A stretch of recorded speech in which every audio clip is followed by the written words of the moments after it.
বোয়াল মাছ এনেছিলাম, তার জন্য বোয়াল মাছ মানে 6-7 পিস করে খেয়েছিলাম। আর এই 6 টুকরো মাছ ছিল ফ্রিজে। তো ভাবলাম কি করব, ভালো লাগছে না খেতে। আর মাছগুলোকে, এত সলিড মাছ থাকে বোয়াল মাছে, সবগুলো আমি টুকরো টুকরো করে কেটেছি, খুব ছোট সাইজ করে কেটেছি। তার মধ্যে নুন, হলুদ আর অনেকটা সর্ষের তেল আর একটু লেবু রস মাখিয়ে রেখে দিলাম। কিছুক্ষণ এটা মেখে আমি রেখে দেবো 15-20 মিনিট। দেখো, এই যে এরকম সাইজ করেছি। এটা কিন্তু আমি আজকে কুমড়ো পাতায় পাতুরি করব। তোমরা কি কেউ খেয়েছো কুমড়ো পাতায় বোয়াল মাছ পাতুরি? অসাধারণ লাগে, তোমরা খেয়ে দেখবে। পুরো সলিড মাছ যদি খেতে ভালো না লাগে, এরকম আমার মতো ছোট ছোট করে দেখবে খেয়ে কেমন লাগে। আর এই যে আমার বাড়ির গাছের কুমড়ো পাতাগুলো নিয়ে এসেছি, একটু আমি উষ্ণ উষ্ণ গরম জলে কুমড়ো পাতাগুলো একটু ভালো করে ভিজিয়ে রেখে দেবো কিছুক্ষণ। সঙ্গে সঙ্গে তুলবো, একদম উষ্ণ গরম আছে, বেশিক্ষণ ভেজাবো না, তারা বেশি নরম হয়ে যাবে। এই যে ভালো করে জল থেকে আমি পাতাগুলোকে, প্রত্যেকটা পাতাকে ঝেড়ে তুলে নিয়েছি। আর একটা মশলা করব, গোটা জিরে, পেঁয়াজ, রসুন, আদা, কাঁচা লঙ্কা, এগুলো মিশিয়ে একটা মশলা করে নেব। মিহি করে মশলাটা করতে হবে। এবার কড়াই বসিয়ে দিয়েছি, কড়াইয়ে বেশ খানিকটা তেল দিয়েছি। মাছগুলো কিন্তু আমি ভাজবো না।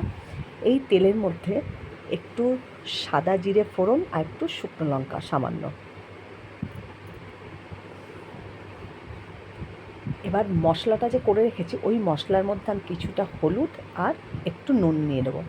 কেননা নুন আর হলুদ কিন্তু মাছে ভালো মতন মাখানো আছে, ওর জন্য পরিমাণ বুঝেই নুনটা নেওয়া হয়েছে। এইবার কড়াইয়ের মধ্যে মশলাটা আমি একটু ভালো করে নেড়ে চেড়ে নেবো। খুব ভালো করে মশলাটা নেড়ে তারপর কিন্তু আমি এর মধ্যে মাছ দেবো না। মশলাটাকে ভালো করে নেড়ে চেড়ে একটু চিনিও দিয়ে দিলাম। মশলাটাকে ভালো করে কষাতে হবে। দেখো মশলাটা কষা হয়ে গেছে। এবার আমি কি করব, গ্যাসটা অফ করে দেবো আর মশলাটা একটু ঠান্ডা হতে দেবো। এবার এই মশলাটা আমি মাছটাকে দিয়ে ভালো করে মাখাবো মাছের ওপরে। এবার মশলাগুলো আমি মাছের থেকে এই যে নিয়ে সব মাছের ওপরে দিচ্ছি। মশলাটা কড়াই থেকে নিয়ে সমস্ত মশলাটা নিয়ে নেব। আর বেশ খানিকটা আবারও সর্ষের তেল দেবো। এই যে মশলা কিন্তু আমার ঠান্ডা হয়ে গেছে, বেশ খানিকটা আবার সর্ষের তেল দিলাম। এবার ভালো করে মাছের সঙ্গে মশলাটা মেখে নেব। মেখে কিছুক্ষণ ঢেকে আবারও রেখে দেবো। এই দেখো মেখে রেখে দিয়েছিলাম। আবারও কিন্তু একটু তেল দিয়ে দিলাম, সর্ষের তেল, একটু তেলটা বেশি পরিমাণে লাগবে। এই যে মাখা হয়ে গেছে। এবার আমি সব কুমড়ো পাতাগুলোকে এই যে সোজা দিকটা নিচের দিকে দিয়েছি। এবার সব পাতাগুলো আমার একটু ছোট ছোট, যার জন্য আমরা 2টো করে পাতা লেগেছে আমার।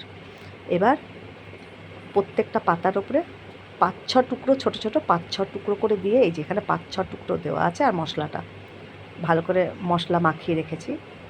এই দেখো এবার পাতাগুলোর মধ্যে প্রত্যেকটা পাতায় দেব, দিয়ে এবার পাতাটাকে এরকমভাবে করে তারপরে আবারও আরেকটা পাতা এরকম করে সব পাতাগুলোর মধ্যে মাছগুলো দিয়ে মুড়ে নিয়েছি। এই দেখো 2টো করে পাতা দেওয়া আছে আমার। এবার কড়াইটা আবারও গরম করে ভালো করে, কড়াইয়ের মধ্যে কিন্তু আবার তেল দিতে হয়েছে, ভালো করে তেল দিয়ে গরম করে এটা ঢাকা দিয়ে রেখেছিলাম। এই দেখো অনেকটাই নরম হয়ে এসেছে। আর দেখো তেল যে দিয়েছি নিচে, কড়াইয়ে তেল দিয়েছিলাম, ওই দেখো তেল একটু বেশি করে সামান্য তেল দিয়েছি, কারণ ওর মধ্যেই পুরো হবে মাছগুলোকে। এই দেখো ভালো করে পাতাগুলো এক পিঠ হয়ে গেছে, উল্টিয়ে দিয়েছি। একটা পাতা থেকে একটু মাছটা বেরিয়ে গেছে আমার ওঠাতে গিয়ে। এই দেখো পাতাটা মাছগুলো সামান্য পোড়া পোড়া হয়ে